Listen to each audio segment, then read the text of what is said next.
ब्रज की धन्य है, इसलिए हमारी तरफ से तुम जाओ और गोपियों को समझाना, क्योंकि इस लीला के माध्यम से उद्धव जी ज्ञानी तो थे सज्जनों, लेकिन प्रेमी नहीं थे। इनके ज्ञान के ऊपर प्रेम की फोटो लगाना चाहते। तो आज उद्धव को ब्रज में भेजा और ब्रज में यशोदा और गोपियों को बहुत समझाया। तो सज्जनों ध्यान देना, ज्ञानी आदमी प्रेम के परिभाषित कर ही नहीं सकता, ज्ञानी प्रेम की भाषा जानता ही नहीं है। इसलिए तो गोपियों ने कह दिया, गोपियों से कहा सुनो, जिसके लिए तुम रो रही हो वो पृथ्वी के कण-कण में है। तो गोपियों ने कहा सुनो, जब वो पृथ्वी के कण-कण में है, तुम में भी है, हम में भी है, अरे तुम में भी ब्रह्म, हम में भी ब्रह्म, तो एक ब्रह्म दूसरे ब्रह्म को समझाने की चेष्टा क्यों कर रहा है? नहीं समझाना चाहिए, क्योंकि प्रेमी और ज्ञानी में यही फर्क है। तो स्पष्ट कह दिया सुनो, ये तो प्रेम की बात है उद्धव, बंदगी तेरे बस की नहीं है। ये तो प्रेम की बात है उद्धव, बंदगी तेरे बस की नहीं है। ये तो प्रेम की बात है उद्धव, बंदगी तेरे बस की नहीं है। ये तो प्रेम की बात है उद्धव, बंदगी तेरे बस की नहीं है। प्रेम वालों ने कब वक्त पूछा, उनकी पूजा में सुन ले उद्धव। प्रेम वालों ने कब वक्त पूछा, हरि बोल, उनकी पूजा में सुन ले उद्धव। यहाँ दम दम पर होती है पूजा, यहाँ दम दम पर होती है पूजा। ये सर झुकाने की फुर्सत नहीं है। ये तो प्रेम की बात है उद्धव, बंदगी तेरे बस की नहीं है। बजाइए तालियां मीठी मीठी।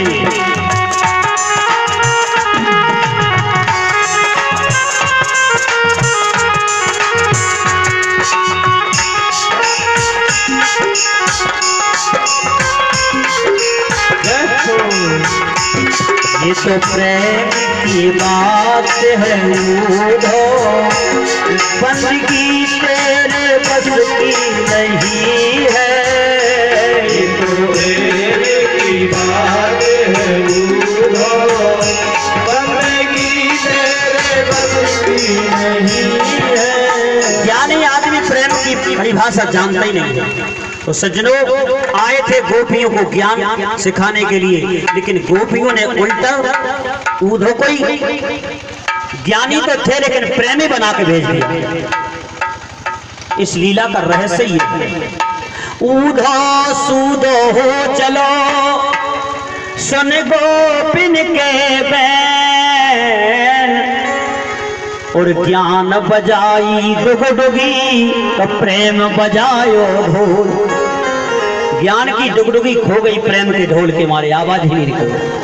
इसलिए कन्हैया के पास पहुंचे, कहा कन्हैया तू बड़ा बेदर्दी है, वहां तेरे लिए वो गोपियां मरी जा रही हैं और तू जाता नहीं है।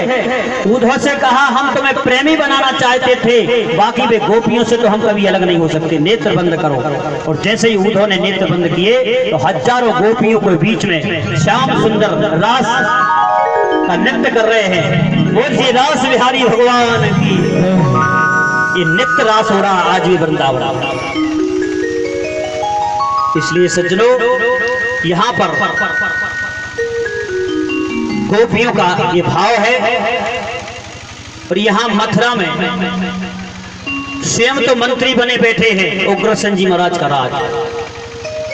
तो जरासंध ने 28 बार 17 बार चढ़ाई की तो 17 बार परास्त कर दिया कन्हैया ने। लेकिन अब की बार जरासंध ने ब्राह्मणों से कहा संतों से कि सुनो, अब की बार हम चढ़ाई करने जा रहे हैं 18वीं बार, यदि अब की बार हार गए तो तुम्हें सूली पे चढ़ा देंगे, और कहीं जीत गए तो माला माल कर देंगे। तो आज ब्राह्मणों ने प्रार्थना की कि हे कन्हैया, इस दुष्ट से हार जाना, नहीं तो ये हमें सूली पे चढ़ा देगा।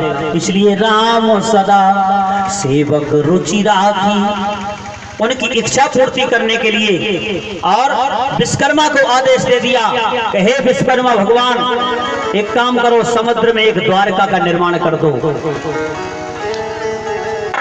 अब की बार जैसे ही चढ़ाई की जरासंध ने, 18वीं बार दाऊ भैया को लेकर के श्याम सुंदर रण से भाग गए, इसलिए एक नाम पड़ गया रण छोड़ राय। बोलिए रण छोड़ राय भगवान की। और द्वारका में बढ़िया द्वारकापुरी बसा के रहने लगे और स्वयं तो बन गए राजा।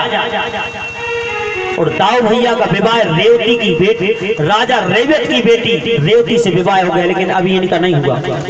तो एक दिन कुंदनपुर से राजा भीष्मक के यहाँ से एक ब्राह्मण देवता चिट्ठी लेके आए थे, क्योंकि भीष्मक राजा को सरोवर में कमल के फूल पर लक्ष्मी की प्राप्ति हुई थी। लक्ष्मी किसी के पेट में नहीं जाती। त्रेता में धरती फाड़ के सीता के रूप में आई, और सतयुग में समुद्र मंथन से लक्ष्मी का प्रादुर्भाव हुआ, और द्वापर में कमल के फूल पर भीष्मक राजा को मिली। बोलिए लक्ष्मी नारायण भगवान की। इसलिए बेटी का विवाह करने के लिए भीष्मक चिंतित थे। इसलिए संतों के मुखारबिंद से सुना था कि द्वारकाधीश बड़ा सुंदर है, बहुत सुंदर है। देखिए भगवान के बारे में सत्संग में ही जाना पड़ेगा। सत्संग में ही पता चलेगा कैसा उसका स्वभाव है और कैसा उसका स्वरूप है। रुक्मणी ने संतों से सुना था कि बहुत सुंदर।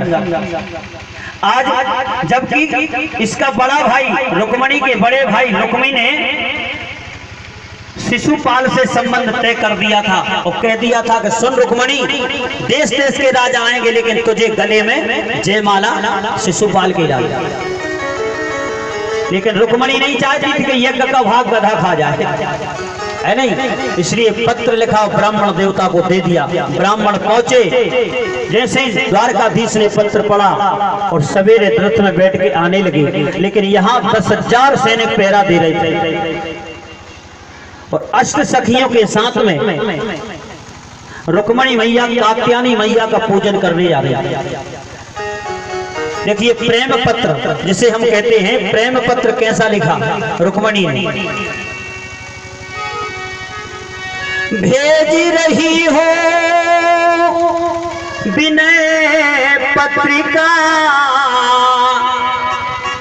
लिख लिख कागज कोरे।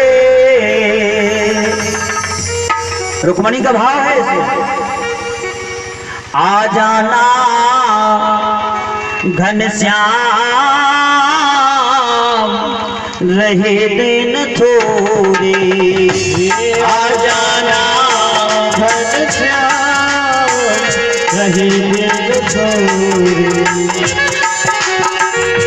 भेजी रही हूँ विनय पत्रिका, लिख लिख कागज कोरे। आ जाना घनश्याम, रहे दिन थोड़े।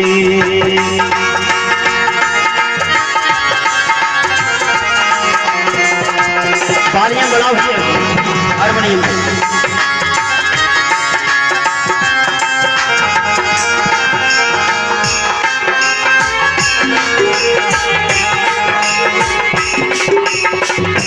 आ जाना घनश्याम, रहा दिन थोड़ी। आ जाना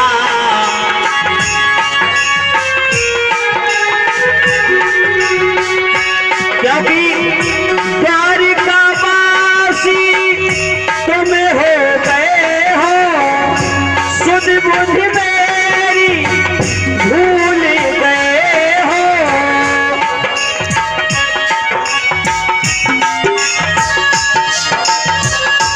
सुध बुध मेरी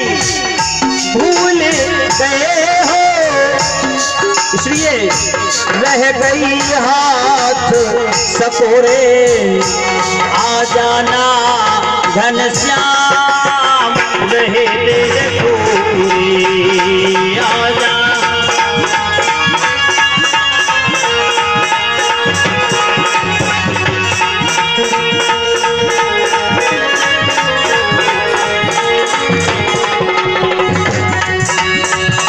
भेजी रही हो विनय पत्रिका, लिख लिख कागज कोरे, आ जाना घनश्याम रहे दिन सोए, आ जा।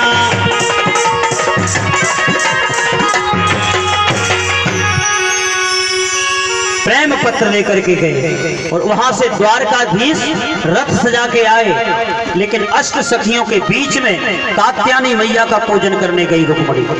बड़ी व्यवस्था, अपने यहाँ ये संस्कृति है। विवाह के पहले देवियां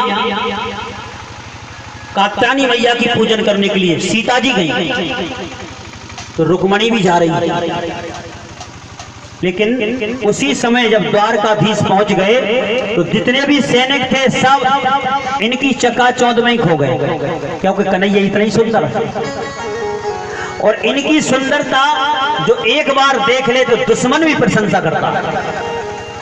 राम बेरु राम बड़ाई करे, भगवान की इतनी सुंदरता है। हरि बलि जाऊं रे यशोदा के लाल,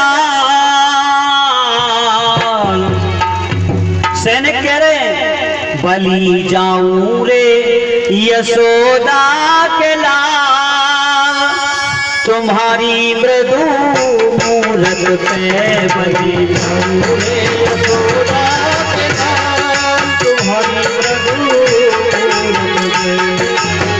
पे बलि जाऊं